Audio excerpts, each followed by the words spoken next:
Okay, another thing that I want to talk to you about is the kind of needles that you may want to use for hand quilting. The smaller the number, say for example a 9, number 9 would be a larger size needle, and a 12, that's the smallest size needle for hand quilting. I use, the one I'm using right now is a size 10, and which is this one right here.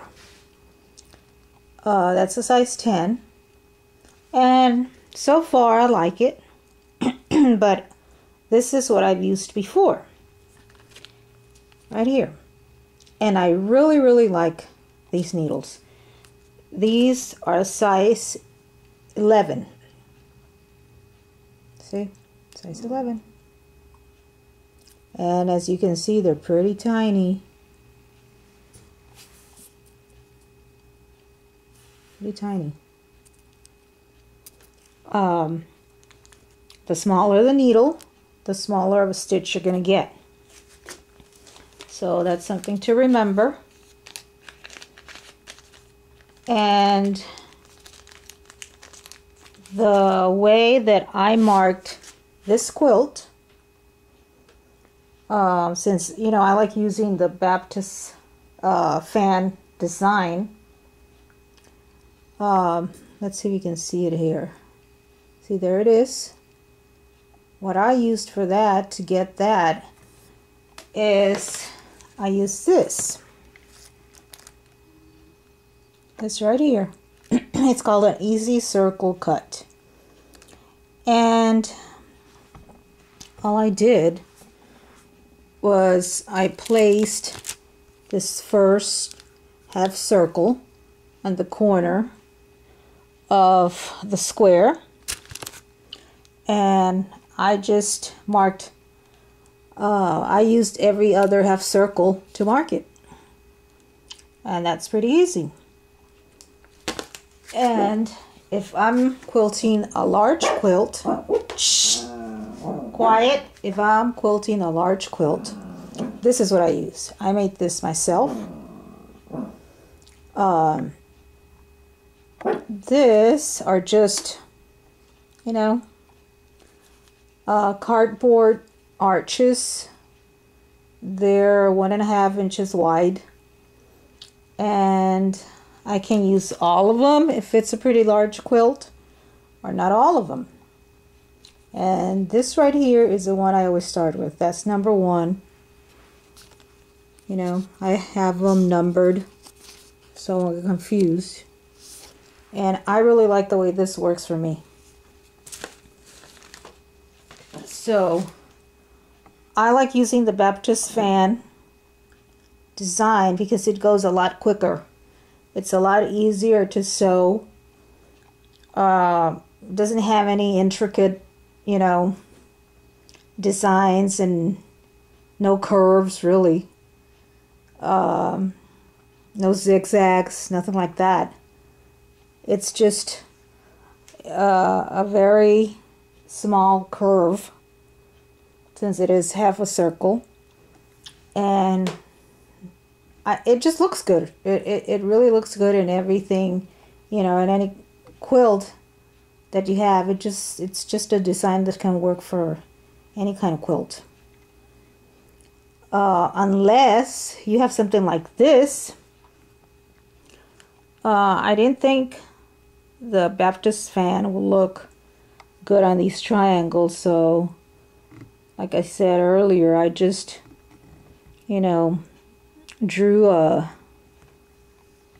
just followed the triangle 1/2 inch inside the triangle, and that's what I'm doing. And so far I think it looks pretty good. I'm gonna see if I can zoom in so you can see. Maybe you can see my stitches. See, they're pretty small. Like I said, with that needle you can get a pretty small stitch. And at first your stitches are not going to be straight. Mine weren't when I started, not at all.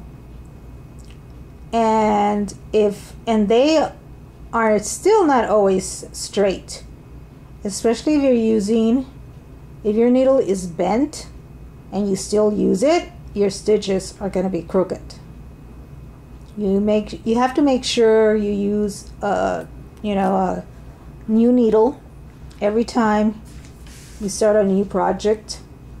And if you feel like your needle's bent, then you really should replace it with a new one.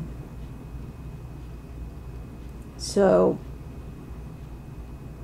and there you can see some of my little stitches. See?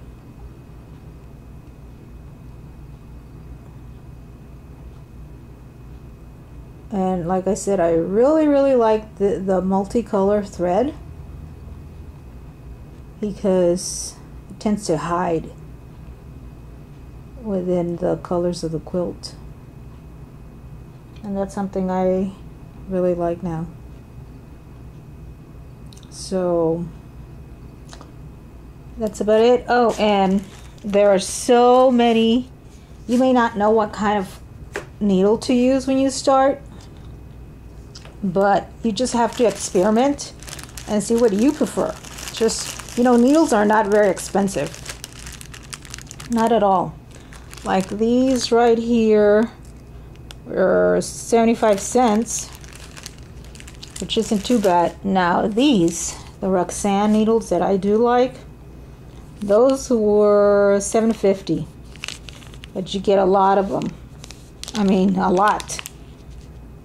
I've got enough for, my goodness, the next 4 years, you get quite a bit. And once you find which one you like, I suggest you buy several packages, because you never know when they're going to be discontinued and you may not find them again. Or you never know if the store you bought them will be closed in the near future, so it would be a good idea to get several packages. And that's pretty much it. Oh yes, and I always, I always start in the middle of a quilt. I work, towards the bottom.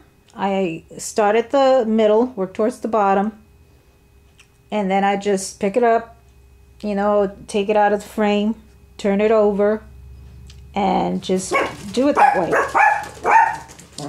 My little dog is so, and the reason to do that, to start in the middle, is so that you won't get any wrinkles going towards the middle.